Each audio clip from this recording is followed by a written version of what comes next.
This whole therapy thing, the reason I believe they push therapy so heavily is because it goes into something I said a little bit earlier about selfishness. If you convince somebody that they have to spend hours and hours per week sitting in a chair talking about that feeling they had last Thursday in the kitchen. That's crazy. It's insane. Crazy. You want to talk about creating mental illness. There it is. This exasperates problems. This makes it worse. And it also builds this culture of absolute and utter selfishness.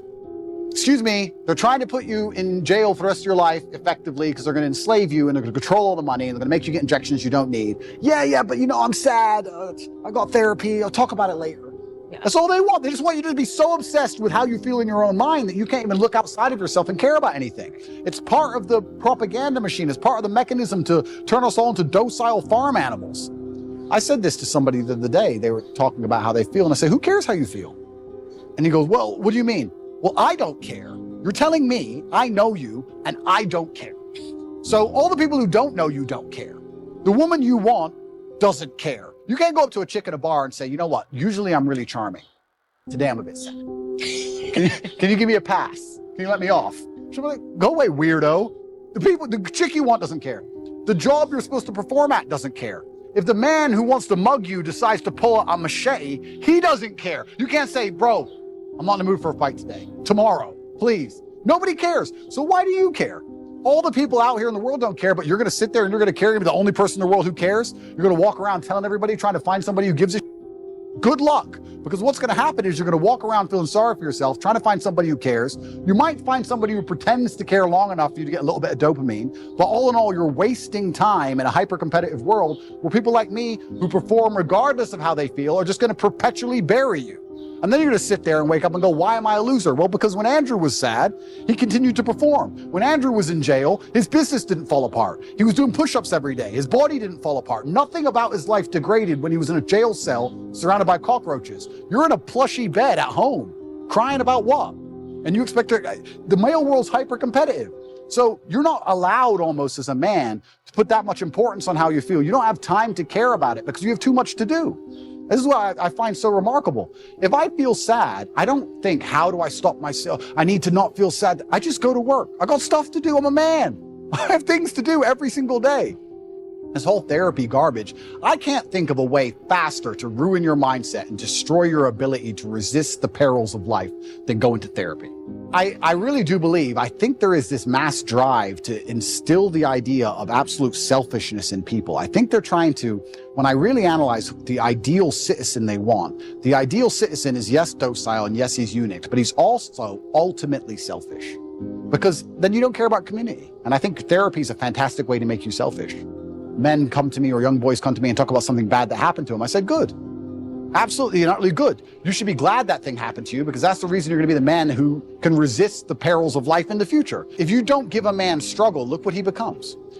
Tell me the kind of man, if I were to say to you, imagine a man who's never struggled in his life. Physically, mentally, everything's gone perfect for him. Born in the royal family, everything's been perfect for him his whole life. Is that the kind of man anybody respects? Is that the kind of man anyone wants to be? So you need to have all these bad things happen to you so you build the mental resilience. And that's another thing about masculinity and males as a whole. We're trying to take that all away from them in almost every regard. It's actually an interesting conversation to have about how psyops can work as a whole, because when I analyze, especially as a man, and I always talk from the masculine frame, not because I'm a misogynist, but because I'm a man. And I understand the masculine frame because I am a man. If you stray from the archetype of masculinity, if you stray from honor, courage, if you're not dutiful, if you don't believe in putting honor in your last name, if you don't want to be physically and mentally strong, if you don't believe in finding problems to solve, you don't believe in having a difficult life, if you stray from this because you've been psyoped to stray from it, all you end up with is misery. And it's amazing that people will see anybody who's strayed from it end up perma-miserable and still fall for the psyop. I find it incredible that people don't think logically long enough to sit and say, okay, whose life do I actually want? I would never adopt the thinking of somebody whose life I didn't want. I don't know why people even do that.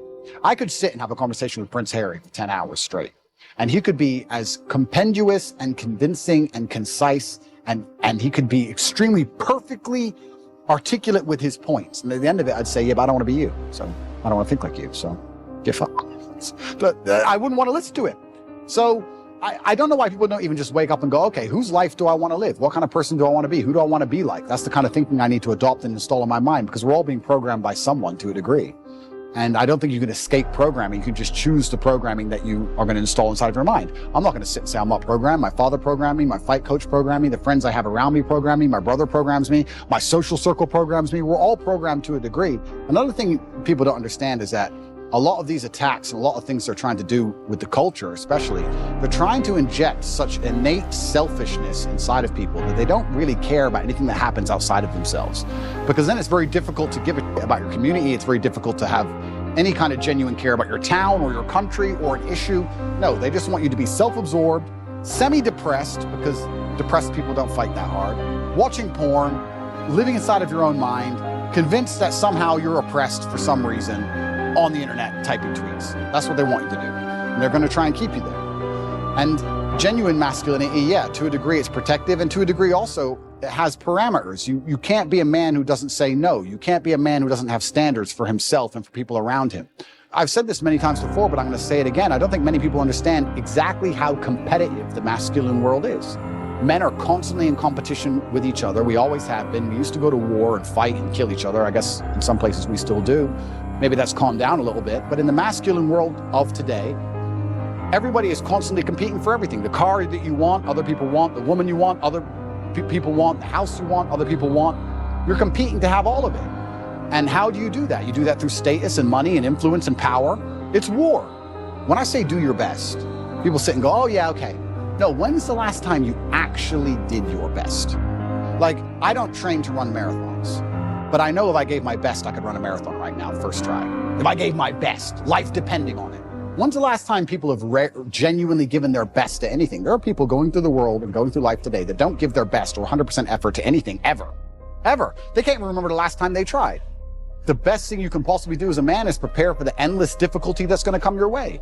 There's no way out as a man. You're either going to have a very difficult life to become somebody important, or you're going to suffer the difficulty of being invisible. What do you want to do? You want to be invisible and just hide and work in Starbucks and never have a girlfriend who truly loves you and nobody care if you live or die? Or do you want to go out there and be top G and be the most famous man in the world and have government agencies trying to lock you up for no reason, putting you in a dungeon? You have to make a choice. It's going to be difficult either way. And it doesn't matter how much money you have, life is always going to be difficult. It doesn't matter how much you try and shelter your children, how rich you are, what family they're born into. Life is going to be difficult. And if there is no struggle in their life, they're going to find struggle, or something that shouldn't be a struggle will become a struggle for them because their life has been so sheltered, and life is hard. So if you can't avoid the difficulty, you may as well get very good at it. You may as well get good at difficulty.